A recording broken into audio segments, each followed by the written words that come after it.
Hello, my name is Jara and today I'll be performing administration of cleansing enema. Usually we do this procedure to patients that are constipated. We want to help them out during that situation. So we do two kinds of enema. One is the high volume cleansing enema and second one is a small volume cleansing enema. Usually it depends on the doctor's order. Just check on the chart and see what kind of enema we're going to be placing on this patient. First, you would like to also do your assessment, check your chart and see if there's any contraindication in doing this, if there's any anal fissures, any redness on their anus, if there's any wound or anything that you could see that will make this procedure even worse. So you don't want to introduce something to the patient if they have some wounds or fissures in their anus. So just check that one first and see if that is even indicated for this patient, and then check the label and what kind of enema we're doing for this patient. Just check the chart, just do your assessment, plan ahead, gather all your equipment in the room. That way it's easier for you to grab once you're ready to start this procedure. And then for my implementation, you would like to first wash your hands, perform your hand hygiene technique, and then dry your hands. And then because you're in contact with bodily fluids, you would like to protect yourself using gloves. So put on your pair of gloves. So just get that ready in the room. First, you would like to identify the patient. Just check with the patient what's their full name and their date of birth. That way we would verify to the patient that we're doing this procedure, that we're okay to do this procedure with, and then just explain the procedure to the patient. Then give them some privacy, close the windows and the doors. That way it's more comfortable for the patient to do this procedure. And then again, do your hand hygiene technique, put on your pair of gloves, and then just make sure that the right cleansing enema is present in the room. So in my case, I will be using a small cleansing enema because that's what's the doctor's order. Just pretend that this is my enema. Usually it comes in a package from the manufacturer. It has like a liquid inside and a little bit of a tip in there. And then if it's a high volume cleansing enema, it comes like with a tube, like a long tube, kind of like a dextrose or a saline solution. You just put it on a pole and then you can use that the tube to flush it out and to clean the anal area. So for my case, I'm just going to be using a small cleansing enema.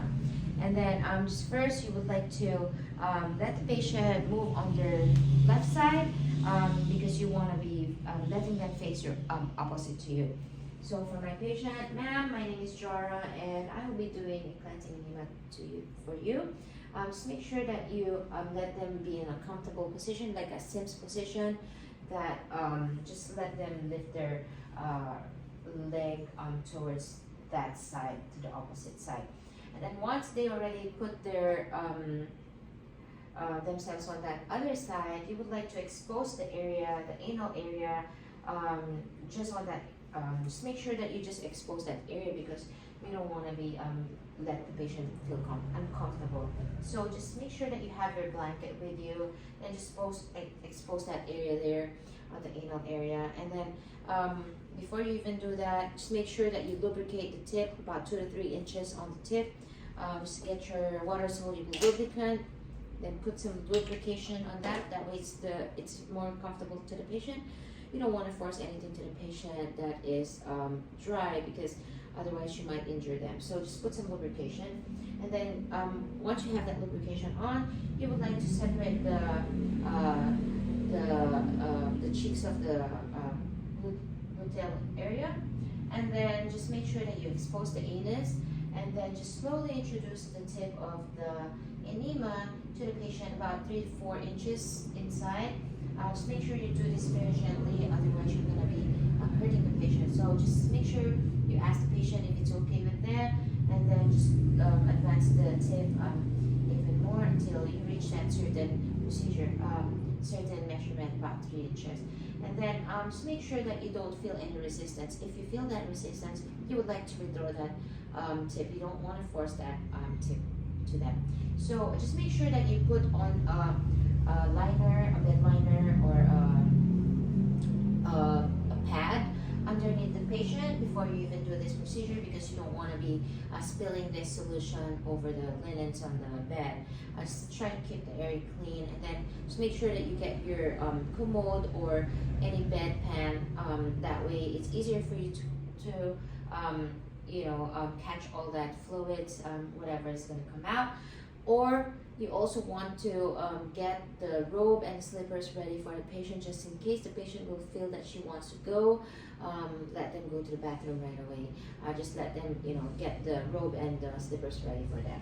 So you would like to introduce that into the anus, and then after introducing it, you would like to rotate this and then slowly introduce the liquid to the anal area until you reach the desired amount of solution that you want to cleanse in.